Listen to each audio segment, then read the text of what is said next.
যুদ্ধবন্ধে মার্কিন প্রস্তাবের জবাব দিয়েছে ইরান, তবে এটিকে অগ্রহণযোগ্য বলে প্রত্যাখ্যান করেছেন মার্কিন প্রেসিডেন্ট। এদিকে ইরানের সামরিক বাহিনী নতুন করে যুক্তরাষ্ট্র ও ইসরায়েলকে হুঁশিয়ারি দিয়ে বলেছে, আগ্রাসন আবার শুরু হলে আরও কড়া পদক্ষেপ নেওয়া হবে। যুক্তরাষ্ট্রের দেয়া 14 দফা প্রস্তাবের জবাব দিয়েছে ইরান।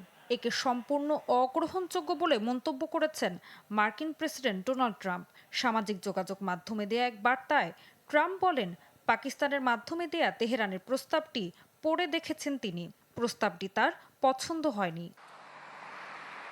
ওয়াশিংটন ও তেহরান দুপক্ষই আনুষ্ঠানিকভাবে প্রস্তাবের বিস্তারিত প্রকাশ করেনি, তবে আলোচনার মূল বাধাগুলো সামনে এসেছে।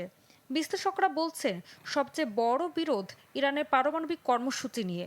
যুক্তরাষ্ট্র চায় এই কর্মসূচি বন্ধ হোক। ইরানের ইউরেনিয়াম মজুত নিয়েও আপত্তি তাদের।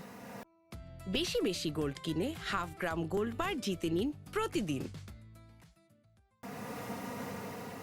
হরমুজ প্রণালী নিয়েও দুই পক্ষের অবস্থান বিপরীতমুখী।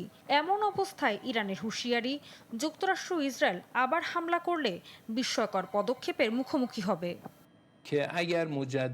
শত্রুরা যদি আবারও ভুল সিদ্ধান্ত নেয় এবং আগ্রাসন চালায়, তাহলে তারা নতুন ও বিস্ময়কর বিকল্পের মুখোমুখি হবে। যুদ্ধ এমন এক পর্যায়ে যাবে যা তারা কল্পনাও করেনি। এই হুঁশিয়ারির মধ্যেই উপসাগরীয় অঞ্চলে ছড়িয়ে পড়েছে আতঙ্ক।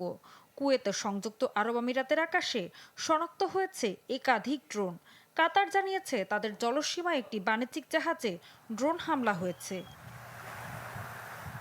এদিকে লেবাননে হামলা অব্যাহত রেখেছে ইসরায়েল।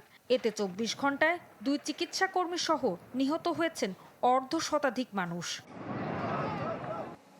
ঋতু সাহা, চ্যানেল 24।